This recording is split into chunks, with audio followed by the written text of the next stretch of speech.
Rome, the eternal city. Italy's capital is exhilarating, romantic, and magical. There is something inspiring here for everyone, and I've come to Rome for my own special reasons. I come here to eat Italian food because I really believe that this is the capital of Italian food. If you look at the boot of Italy, Rome is on the knee, and it was the first place I came to after leaving chef school. Here is where I kind of rediscovered what Italian food is all about.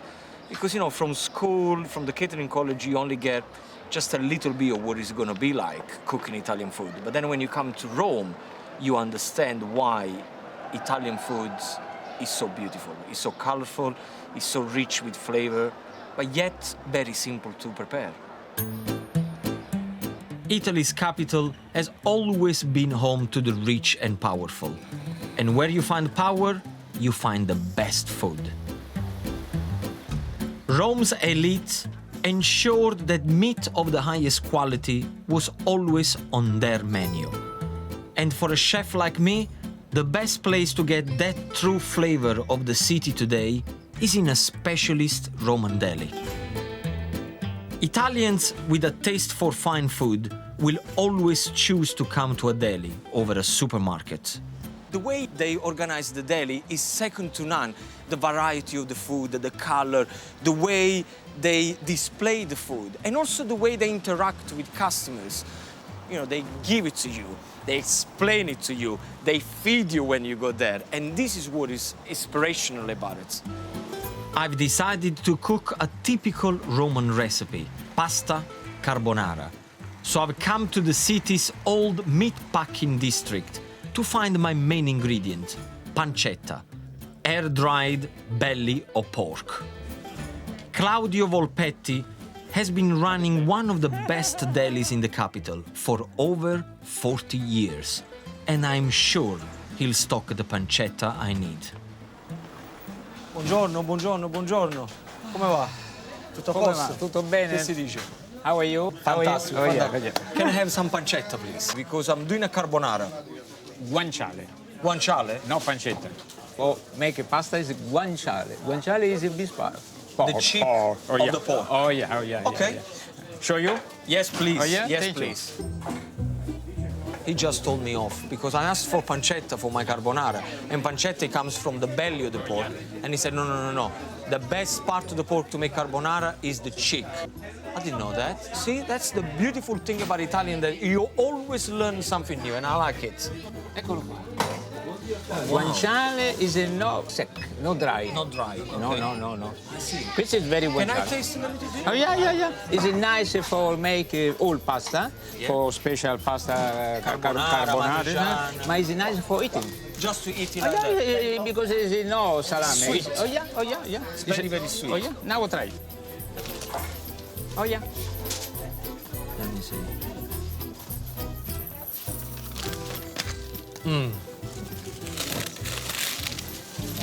It's absolutely delicious. Salty, sweet, and very moist. It's important. Yeah. Claudio tells me that during cooking, guanciale produces a sweet fat and stays softer than pancetta, which tends to crisp up. And he offers me a chance to sample the pancetta as well. I like this guy. He's feeding me, and that's what I like. This is a pancetta. It's very different. This pork is very pork. I love when he says, this pork is very pork. Oh yeah, oh yeah, yeah. Maybe when is it? It tastes gorgeous, like delicate, salty bacon with a very light texture. And Claudio has an explanation. Ma cosa hai mangiato? He said, when you buy pancetta, or when you buy guanciale, or when you buy Parma ham, you shouldn't really ask the question to the person behind the counter. You should ask the pig, what did he eat all his life? Because if the pig ate well, then you're gonna eat well. Well, this little piggy has eaten very well, so I'm going to take pancetta and guanciale for my recipe. Eccolo qua. Grazie, Claudio. A good one. Grazie. Grazie. My pleasure. Ciao. What an experience! All I need to go with these wonderful ingredients is a very special occasion. This has to be the coolest place ever where I've cooked anything. I mean, look at the back. I've got the Colosseum behind me, a beautiful evening, and it's only fair that I'm going to show you a traditional Roman recipe. So what I'm going to prepare for you is bucatini alla carbonara. For this pasta dish, the star ingredients are eggs, cheese, and the meat I've just bought. The guanciale looks so tender, it will taste amazing with the pancetta. That's it. Now that I have my meat nice and chopped, let's cook it. Butter will give the meat a lovely rich flavor when it cooks. And a splash of olive oil stops it from burning. Now is the time that the guanciale and the pancetta go straight in. You can always use streaky bacon here instead. This Roman bucatini pasta is hollow, so it can hold more sauce. So you can imagine if you got a thicker spaghetti with a hole that it goes from one end to the other. But before we cook the pasta, is one thing that is very, very important is the water. What we want boiling hot water. And don't be shy with the salt. That's it. So bucatini goes in there. Onto my fresh carbonara sauce, and I promise you, it's really simple. 2 eggs, they're gonna go straight in there. I'm keeping this recipe strictly Roman, with local pecorino cheese. You perhaps are more familiar with Parmigiano Reggiano, Parmesan cheese, which is made with cow milk. Pecorino is made with the milk from the sheep. Carbonara comes from the Italian word for charcoal. Legend has it that this dish was invented by charcoal makers who only had a campfire to cook on and few ingredients. There is no cream in my carbonara, there aren't any mushrooms, there aren't any peas, because I'm showing you a traditional carbonara sauce. To finish, some finely chopped flat leaf parsley. Parsley goes straight into the eggs.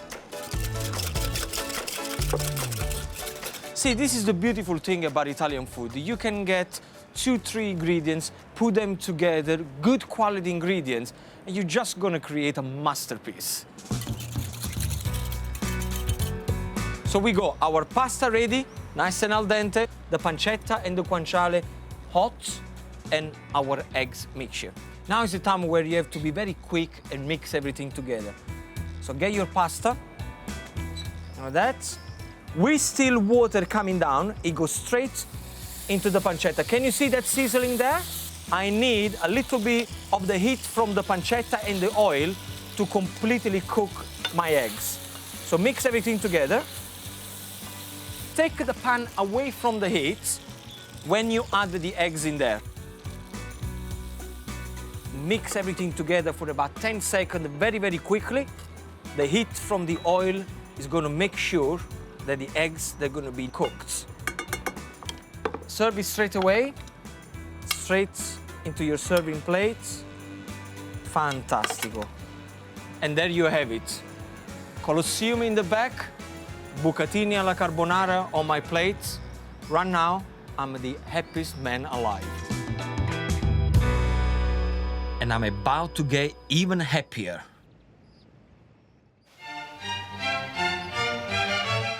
Rome, once the hub of a great empire and home to popes and emperors. Historically, its cuisine has embraced a huge variety of tastes and dishes. For a chef, it's incredibly exciting. every time I come here, I will always find an ingredient that, number one, I never seen it before. Number two, it's probably done it differently from the other region of Italy. So to me, Rome is just tells me food, food, food. And that's the reason why I love it. The ancient Romans feasted on wild boar, and that passion for pork continues today. The town of Ariccia is 30 kilometers from Rome's city center. Romans flock here for one thing: Ariccia's world-famous porchetta, slow-roasted boneless pork that's stuffed with garlic, seasoning and wild herbs.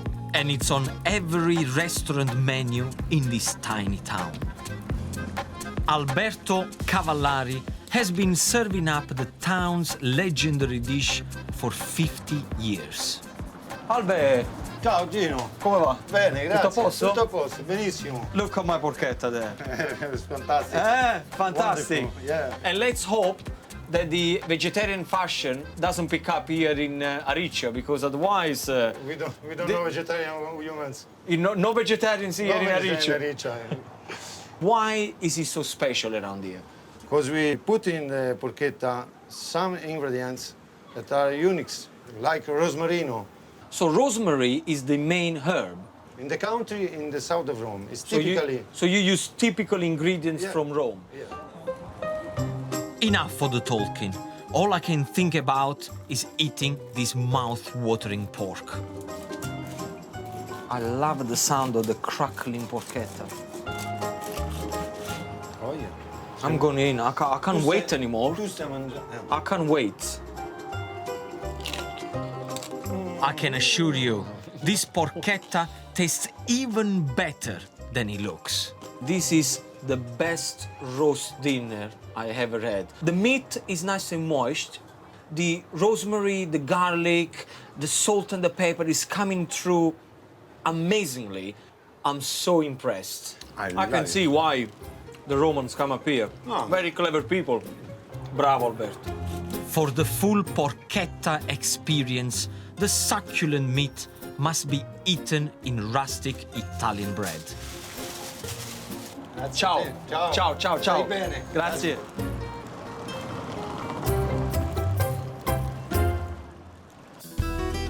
Ariccia's porchetta recipe has remained unchanged for years, but I'm keen to find other Roman dishes which are far, far older. So I'm off to visit a chef famous for her traditional food. Anna Dente has been called the queen of Roman cookery. For 40 years, she has been keeping alive a style of cooking that is centuries old. Without her determination, many authentic Roman dishes would probably have disappeared. Buongiorno Anna. Buongiorno. Già stai cucinando? Eh sì, Che si mangia? Senti godore. questo è Ah, broccoletti. this is already the best smell you can find in any Italian kitchen. Garlic, oil and chili. Why just boil broccoli when you can have something so tasty like this? In the UK, we throw the leaves away and we only eat the broccoli. In Italy, it's the other way around. The delicacy is actually the leaf. Quello che ci vuole è il peperoncino e l'olio buono. Beh, non so proprio. It's fresh, fragrant, and with just enough of a kick. But it's Anna's classic Roman meat dish of stewed oxtail that caught my attention. Recipes using cheap cuts of meat were popular amongst the working classes in the late 19th century. La cucina romana, questa è una cucina povera anticamente, adesso si è rivalutata con, diciamo, con l'evoluzione del mangiare, è tutto il gusto. Like any big city, Rome has had many immigrants, and they have influenced the cuisine. L'uvetta. She said very, very big Jewish community in here. And that's the reason why you have pan kernels, raisins, and chocolate, which is very simple. I had no idea that Roman people would use chocolates, especially in a recipe like this one. Anna believes you can't get dishes like this in central Rome because young chefs aren't trained to use traditional ingredients. They are really missing a treat. Well, what I like is this interesting chocolate. It just works really, really good. Really good. With poor people's cuisine, nothing was wasted. Questi sono gli animelli. Anna's next dish uses veal sweetbreads, the thymus glands, which many people wouldn't dare try. I need to watch this because this is gonna be something new for me. Anna fries the sweetbreads in just olive oil and garlic and throws in meaty porcini mushrooms. Everybody should experience this amazing smell that is going all over this kitchen. It's just incredible. She finishes off the dish with chopped parsley. It's so simple, just a handful of ingredients. Sono buoni. Danno energia, no? I can only compare the taste to a delicate fried chicken liver. This is one of the best things that I ever eaten. I'm so glad that I found Anna because I was really worried that this kind of recipes here, eventually they will disappear.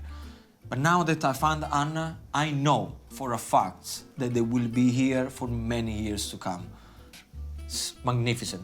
E queste io me le mangio tutte. Mamma mia, non te posso.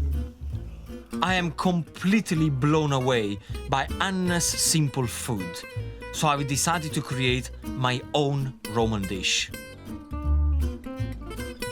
So what I'm going to show you now is how to prepare lamb cutlets in honey and rosemary sauce served with a fennel salad. I'm kicking off with a dressing for the fennel salad. It starts with flat leaf parsley and extra virgin olive oil. Then some fresh lemon juice. And squeeze straight over the extra virgin olive oil. And a bit of seasoning. Just whisk everything together. And now to make it lighter, I'm going to add water a little at a time. Now, can you see what's happening there? The dressing is getting very creamy without using any other fats. Nice. In with the parsley. And whisk him one more time.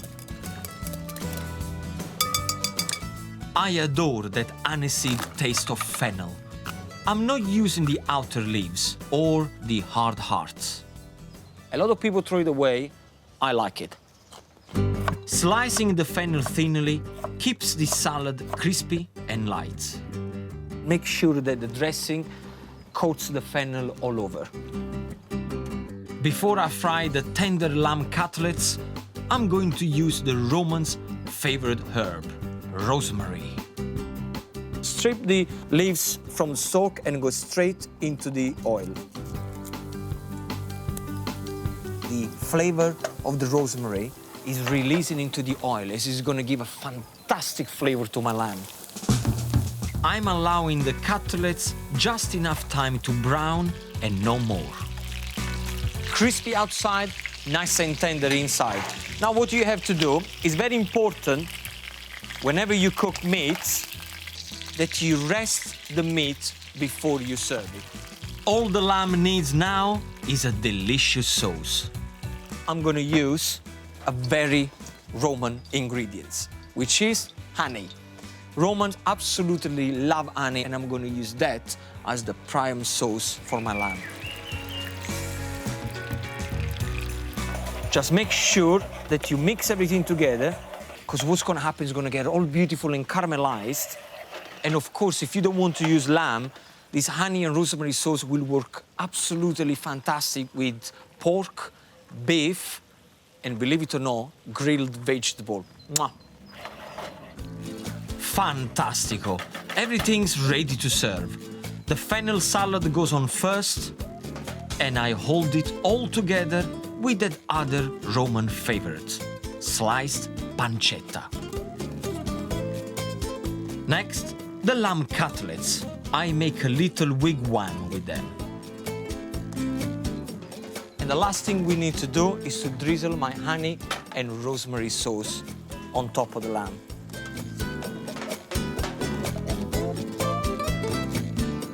Look at that. Lamb in rosemary and honey sauce with a fennel salad. Simplicity at its best.